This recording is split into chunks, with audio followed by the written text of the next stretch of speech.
Good morning. Good morning. How are you? Great. How are you? I'm good. Did you have a good fourth? Yes, it was crazy, busy, lots of kids, lots of fireworks, and it makes me feel old because I'm still tired from it, but it was good. Me too. I'm so ready for the weekend. I know. I just realized that it was the weekend. Like we came home and we were out of town and just playing catch up. It just dawned on me that this was the only day of work and then it's weekend. And although I'm sure there'll be work in there, I'm excited to get my life back in order, like go to the grocery store and, just get some normalcy around. Yeah. Yeah, totally get that. It felt weird to have a holiday on a Tuesday and then to be expected to contribute the Right. rest of the week. Right. I know. That gets harder and harder as we age, doesn't it? Well, I know we wanted to talk because we haven't even had a chance to catch up after our last week was our first ever monthly goal mapping meeting. And I know that you also took part in the activity. So you were looking forward to doing it as well as anybody that joined us. And so tell me how did you like the experience? What was your takeaways from that? Yeah, I loved it. Number one, I think I was looking forward to it so much because we're already in July. And I think what I realized as we were talking was that I had gotten out of the habit of goal setting each month. And that, when I start the year, I have, this grand vision for my giant spreadsheet of all the things month over month. What am I going to do? And I think after we talked, I realized how important it is to sort of slow down and just kind of look at things month over month, because so much changes and so much can change in your business day to day, week to week, month to month, that you sort of need to give yourself time to reassess and look at things with a fresh perspective and ask what's important this month, or what is my new priority this month and how do I achieve it? And that was a big pivot for me because I'm typically somebody who, and you know this about me, I want to map out the whole year and really look at what are the themes, how are we going to approach it? Let's look at our social media, let's do this and that. And really, that's kind of hard to do as a small business owner. You have to be nimble and flexible and sort of take things as they come and be, and when I say nimble, I'm on vacation for a week this month. So, the goals that I had or have in a month where I'm not on vacation are going to be different than in a month where I am, or where I've got different things going on and that sort of thing. So I took away a lot from that session.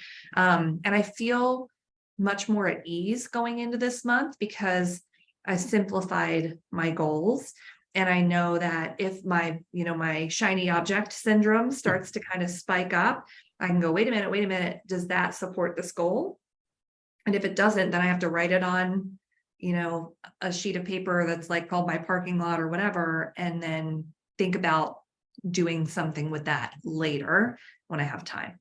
So I loved it. Yeah, I think it's so good to hear that feedback and kind of where I think that one of the biggest differences that I've seen coming from a corporate world, where if you're in a great company like I was, your goals are very spelled out for the year, and like you said, broken down into quarters and months. And although certainly in any business things change and you have to evaluate, but for the most part those things kind of stood the same. And when in the life of entrepreneurship, it's totally different. Anything can affect your goals, your life. Your kids get sick, you go on vacation, the market changes. Any small thing has a bigger impact when your business is smaller, right? So it's no different for goals. And what I've done that has felt so different for me and really in alignment with why I even left a corporate position to begin with was when I sit down, because I did the exercise afterwards. And when I sit down to look at goals, I'm like you, of course, we all want to plan out what the whole year looks like and break it down into our quarters. And we're all really good at doing that. But building in the process of continuously evaluating and continuously reprioritizing, and what I like to call just every month define what success looks like, or even every week define what success looks like, because as you said, it's different from week to week, month to month, and it can be very different than what you planned it to be. So the other part that I really, really like about my life and goal setting now is when I set goals, they're not just business goals, they're family goals. They're all on one paper. They all live together. Of course, they all have, where they originated from. Some are about the business, some are about family. But, July for me is the 1 month that both of my kids are out of school. We have a crazy schedule. It's really weird. But so my July is going to look different than, months where the kids are both in school. So, when I sat down and thought, okay, what would make July a success? Doing things with the kids really rose up more than it would in any other months. And it's just as, and knowing and understanding how important that part is just as important as the business. And looking down and being able to, because I'm a checker off girl, I like to cross things out. So looking down and saying, okay, spent time with the kids, we went on this trip, we went on this thing. It just lets you know that you are working towards your version of success, even if it's not always on the business. And I think that's so important for us to understand when we're running our own businesses. Everything has to live inside of that. And that blend is really what we're looking for. And I think that, July is a great time to do that, because typically we're a little bit more trip oriented. People are trying to do things for the summer. So we hope everybody got a great turnout from the goals mapping. And, we have this is the very middle. So 6 months left. And even if you weren't a great goal setter before, you certainly can become a great goal setter for the remaining 6 months of the year, and see how that can impact your business and see what it can do for you. Yeah, absolutely. And I think something that you said too, which was build in time to reassess how things are going and look at what success looks like. For a month where you're busy, where my son's home too, success is going to feel very different than what I'm already starting to think about. Okay, what do I want my August to look like? And I think before we did that goal mapping exercise, I wasn't really thinking that way. So I think there's a lot of value in slowing down so that you can sort of begin to, what we like to say, factory floor your business and look at, okay, what went well in July that I can now replicate in August, that I can step up in September, and give yourself some efficiencies in not just how you're running things, but then also how you're setting your goals and what it is that you want to achieve in the future. Yeah, and I think a lot of it comes down to just planning. And we even implemented it today, because you're going, you have vacations planned this month. I do. We just came off of a vacation holiday weekend. And so normally we would sit in the office as soon as we saw each other, we would gab for, an hour or two about what's going on, what we did, blah, blah. But knowing, because we mapped that out and we know what we have to do in July, and we know, goodness, we don't have that many days to do it in. You just get down to business better, quicker, faster. And it feels like you're able to achieve those goals because you've planned them and you know that they are, sort of in alignment with how many days you have to do them. So right. It's just great to plan that time, to look at everything and make sure that your expectations are realistic. There's nothing worse than having expectations of yourself that aren't realistic, especially if you're putting them on yourself, right? As a small business owner, you're the only one setting the expectations. So right. Let's do it wisely and make sure that we can commit to what we can do, that we know that they are needle movers in our business. Because if you have to pare down, don't pare down the needle moving activities, pare down the other things. And so, a lot of times when people start to get busy and overwhelmed and things like that, they'll stop doing the needle moving activities and they start doing the busy work activities because they feel like they can check the box more. Right. And really the opposite is importance. Keep doing the needle moving activities, something that you may not check as many boxes because it takes longer and it's a harder thing, but it's really going to have the most impact. And if you just, if we shift our mind from thinking it's not how many boxes you can check, it's how much progress you can make in your business that's really the impactful part. So for everybody that's a list maker and a checker offer like I am, sometimes we have to rethink that a little bit and make sure that we're redefining success to know, okay, even though I only got one thing done this month or this week or whatever it is, I know that that was the most impactful thing I could have done for my business. Right. And that's, I think, really what planning is all about.